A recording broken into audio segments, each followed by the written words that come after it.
You're listening to the ASOTU Con Sessions by Effectv live from ASOTU Con 2024. This is Dan Shine. I'm here at the ASOTU Con podcast stage in collaboration with Effectv. Joining me is Jaime Maicas. Yep, from Casa Auto Group. Casa Auto Group, El Paso, Texas. El Chuco, right? That is correct. And New Mexico. And New Mexico. So we want to talk about fixed ops the customer way. You mentioned good CSI that you've been having so far recently in 2024. All 12 stores hit it first time for 24. What are you doing that's making the customers happy right now? One, of course, is going to be videos. We're listening to our customers, and they're actually asking for the multi-point videos. So we've been implementing that this year and basically holding our service managers accountable for it. The goal is 75%, and they get a bonus off of it. Okay. And then, of course, anything under 50%, they get penalized on it. So we've been turning that number around. We're pushing around 80% right now in all the stores. And again, you're getting buy-in from the technicians. They are okay with it, and they send it directly to the customer, or they send it to the advisor, and the advisor sends it to the customer? No, so we're on next time, so it actually goes through the advisor first, and then they go in and submit it that way. They want to make sure the pricing's correct, and of course the video's looking good before they send it out. Yeah. You don't want to catch one of the techs doing something that they're not supposed to be doing on the video before we send it out. But yeah, no, it's been really good. It's been helpful, and of course the most important thing was first is to build a habit, and then once we built a habit, then it was more videos, and now we're going to start perfecting those videos once we build that habit. What kind of feedback do you get from customers on who receive videos? So it's funny that you say that. We received a Ford survey the other day, and the customer was happy with the service, but they were just a little bit disappointed that they didn't receive the video. Okay. We get a lot of that feedback back. So the customers want it. That's it. You do a lot of training for your advisors? I mean, advisors are obviously the customer-facing person in the service department, and if you're getting good CSI scores, they play a big role in that. How do you prepare them and get them ready for training and all? Of course, a lot of it's from the manufacturer. We also did the one from Dynatron. We did see some ups and downs on it, but it did help a little bit with the CSI. One of the biggest things that helped us too was implementing a drive manager at our Nissan store and a couple of the other stores as well as our Buick GMC store. And we really saw the scores change at that point. Is that kind of like a concierge type person? Or yeah, concierge, of course, and also a KBB rep too as well. We utilize that position for 2 positions as well. He did a very good job at that, and he bought that store around the Nissan store as well. Then our Buick GMC store, it was still an active service advisor with the role of a drive manager as well. And he knew the whole processes and everything, and he was able to train our service advisors and communicate a better communication with our customers of what we needed. And tell me about, we want to talk a little about mobile service. You are doing that at all of your rooftops, or is it just certain brands? 2 of them. Our Ford store in El Paso, we have 2 units. We got a van and, of course, the Escape.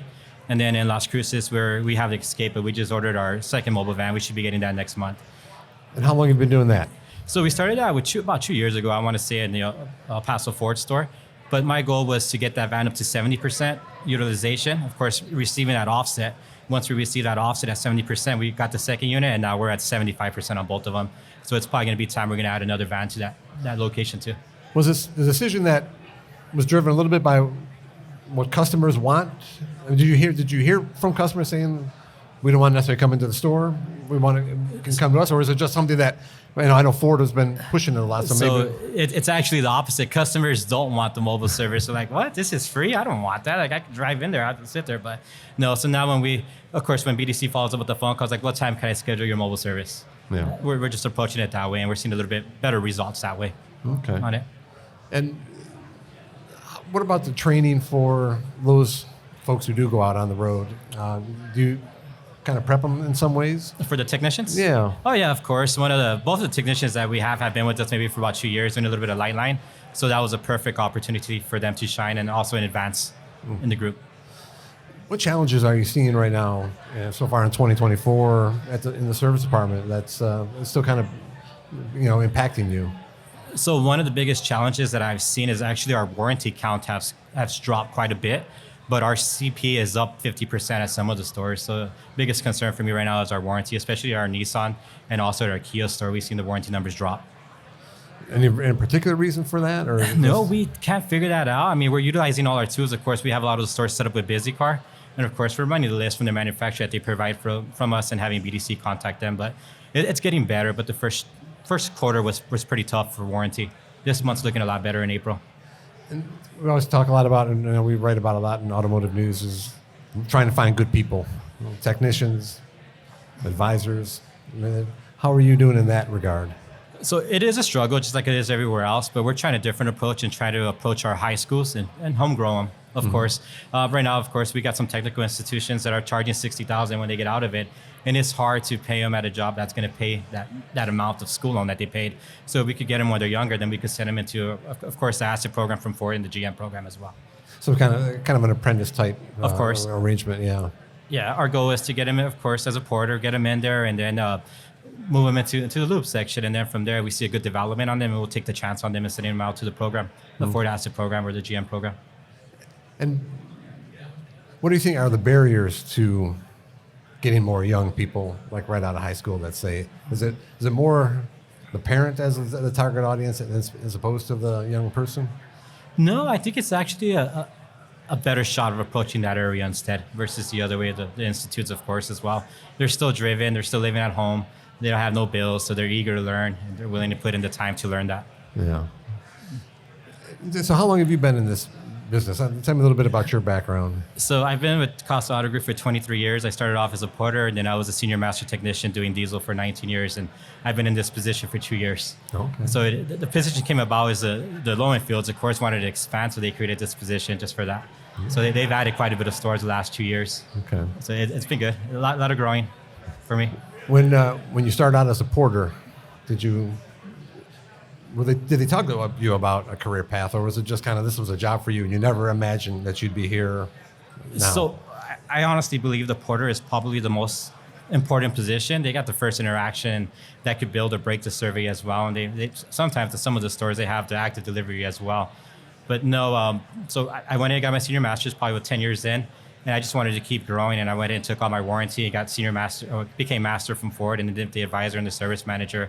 And of course, it took me about another 5 years, but I finally got the opportunity for this, and I've been going full speed at it. And are you fixed ops director for overall the brands, or is it all the stores? Yes, we got 10 rooftops, including a recon centralized center, and then we have 18 franchises. Wow. So it's challenging, it is.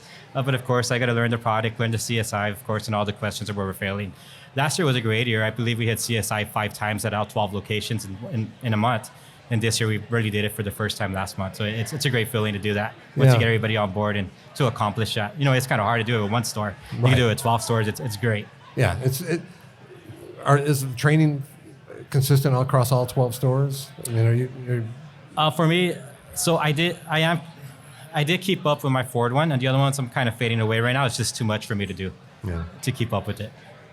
But yeah. I understand. So tell me some of the, you've been in automotive for a while. What's the rewarding part for you? What do you like about being in this part of the business? Of course, it's dealing with people, building that trust and rapport. That's the most important thing to me as well. And I guess since I've been with the Auto Group so long, I like to see other people advance, and that brings the best feeling to me.